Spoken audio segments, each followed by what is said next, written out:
Welcome to This Week in Education. Okay, let's dive right in, because we really need to talk about this massive gap. The one between how our school systems are designed to work and what your child might actually need right now. We're going to look at some major headlines from across the country to see what this really means for families like yours. So, let's start with a number that should honestly just stop you in your tracks. 72%. That's how many students in Illinois are not proficient in math. And no, you can't just blame this on the pandemic. This is a crisis that's been building for well over a decade. And then you see a number like this, $3.76 billion. That's the amount of money that's basically gone missing from Pennsylvania's school budgets. Why? Because the state government is more than 100 days late passing one.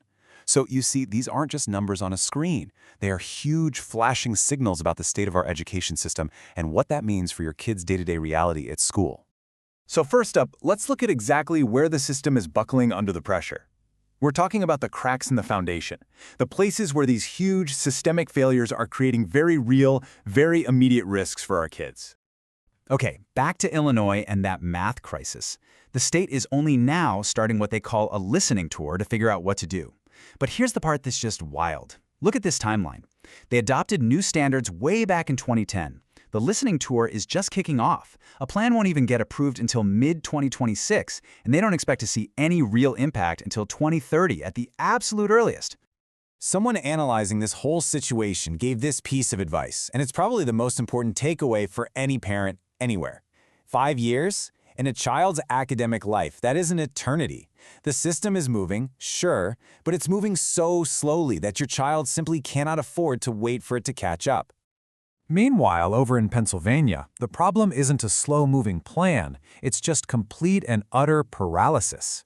It's the only state in the whole country without a budget, all because of political gridlock. And the craziest part? The state is sitting on an $11 billion cash reserve while this is all happening. And this isn't just politics. This gridlock has devastating, real-world consequences. It means schools are having to borrow money at interest just to keep their doors open. It means crucial services like mental health support and special education for our most vulnerable kids are getting the axe. So, what about solutions? It's not all bad news. Some states are actually putting some really promising plans into action. But, as we're about to see, there's a huge difference between a law being passed and actual help reaching your kid in the classroom. Take California, for example. After a full decade of parents advocating, they finally won a huge victory: universal dyslexia screening for kids in kindergarten through 2nd grade. It's starting this year, which is fantastic, but screening is just step one. It just flags a potential issue.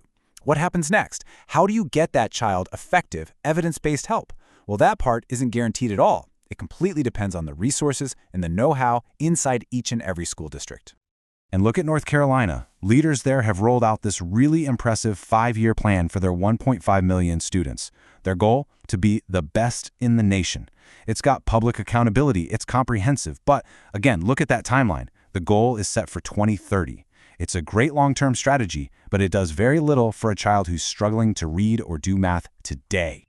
So, if the traditional system so often gets bogged down by slow plans and political infighting, what could a more responsive, more immediate model look like? Well, to see that in action, we're going to head over to Arizona. Now, this is a totally different way of thinking. A district called West-MEC serves almost 48,000 students, and they do it by partnering with major industries to give kids tuition-free, hands-on training for careers that are in high demand right now. So students graduate with more than just a diploma. They leave with valuable industry certifications. Think about the confidence that builds, a confidence that's based on real, tangible skills. And all of this, the frustratingly slow plans in Illinois, the complete standstill in Pennsylvania, even the promising but still incomplete steps in California, it all brings us back to the single most important person in your child's education. Look, the system, even when it's working perfectly, it moves at its own pace. But your child's needs, they're immediate, they're right now. And that's where you have all the power to bridge that gap.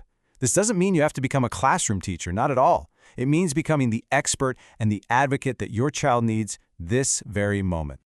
So what does being that advocate actually look like? Well, here's a framework. It's not about fighting the system, it's about skillfully filling in the gaps. For instance, that third pillar, cognitive microskills training, that's all about targeting the root cause of a learning struggle. It's exactly the kind of meaningful help that California's dyslexia screening is supposed to lead to. And that fourth pillar, building confidence and resilience, that's the amazing outcome we see in those hands-on programs in Arizona. All of these are vital, but you see, they're all built on that final pillar, parent empowerment. So, I'll leave you with this question to really think about. All these big plans and policies, they're building a bridge for the students of tomorrow. And that's important. But your child is living their one and only academic life right now, today.